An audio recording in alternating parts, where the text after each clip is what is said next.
رات کا پچھلا حصہ گزرتا جا رہا ہے۔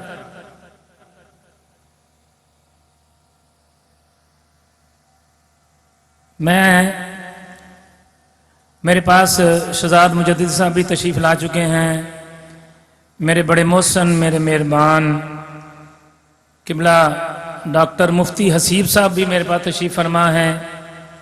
میرے سارے مہمان میرے لیے قابل احترام، آپ سب بھی قابل احترام ہیں، لیکن مہمانوں کا مقصد بھی ایک ہے، میزبانوں کا مقصد بھی ایک ہے، آنے والوں کا مقصد بھی فقط ایک ہے کہ کسی طریقے سے ہمارا رب ہمارے سے راضی ہو جائے۔ بس بہنوں کا، بیٹیوں کا، نوجوانوں کا یہاں میرا خیال ہے کم و پیش کوئی تقریباً کوئی 900 سے لے کے 1000 بس تک لوگ آئے ہیں، بسوں میں جو آئے ہیں۔ 700 بسیں تو دوسرے شہروں سے آ رہی ہیں جو کہ میکسیمم آ چکی ہیں، ابھی آ رہے ہیں۔ اور اس گئے گزرے دور کے اندر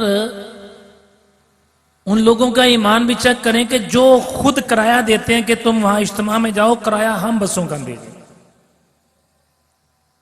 ان کو کھانے بھی کھلاتے ہیں، ان کے بسوں کا کرایہ بھی دیتے ہیں، ان کو پروٹوکول بھی دیتے ہیں۔ میں کہہ رہا ہوں یہ ساری باتیں ٹھیک ہیں اپنی جگہ پر، اللہ تعالیٰ ان کو اجر عطا فرمائے، اللہ ان کو جزا دے۔ جو بیٹیاں آئی ہیں اللہ ان کے نصیب اچھے کرے۔ لیکن میں کہہ رہا ہوں کہ آج اگر اتنے بڑے مجمع کے اندر بیٹھ کے اگر مجھے اور آپ کو اللہ رب العزت کی بارگاہ میں بیٹھ کے رونا نہ سیکھا تو ہم نے کچھ نہ سیکھا۔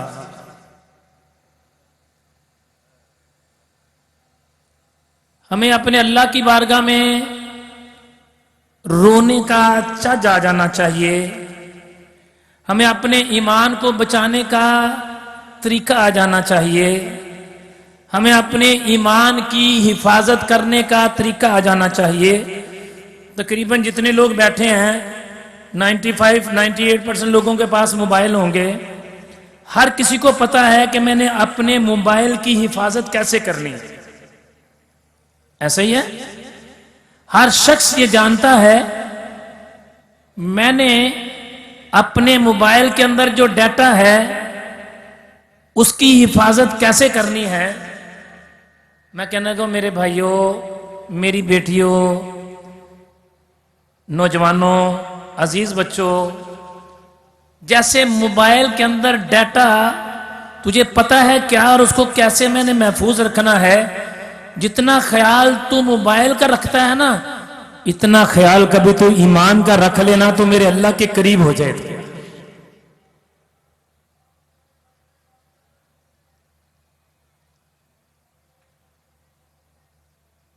جتنا فکر تجھے اپنے موبائل کا، اگر کسی کے ہاتھ میں موبائل لگ جائے نا تو بندے کو شاید اس کی رقم گرنے کا اتنا احساس اور فکر نہیں ہوتا جتنا کسی کے ہاتھ میں موبائل لگ جائے اور اس پہ کوڈ بھی نہ لگا ہو، پاسورڈ بھی نہ لگا ہو، جتنا اس کو فکر لگتی ہے نا، یہ تو بندے کو تیرے اعمال کا پتہ چلے جائے گا جس کی تجھے فکر ہے۔ وہ بھی پتہ نہیں اس کو سمجھ آتی ہے کہ نہیں آتی۔ رب تو وہ رب ہے جو سارے جہان کا مالک ہے، جس سے میرا اور تیرا ایک ایک لمحے کا پتہ ہے کہ یہ کس کردار کا مالک ہے۔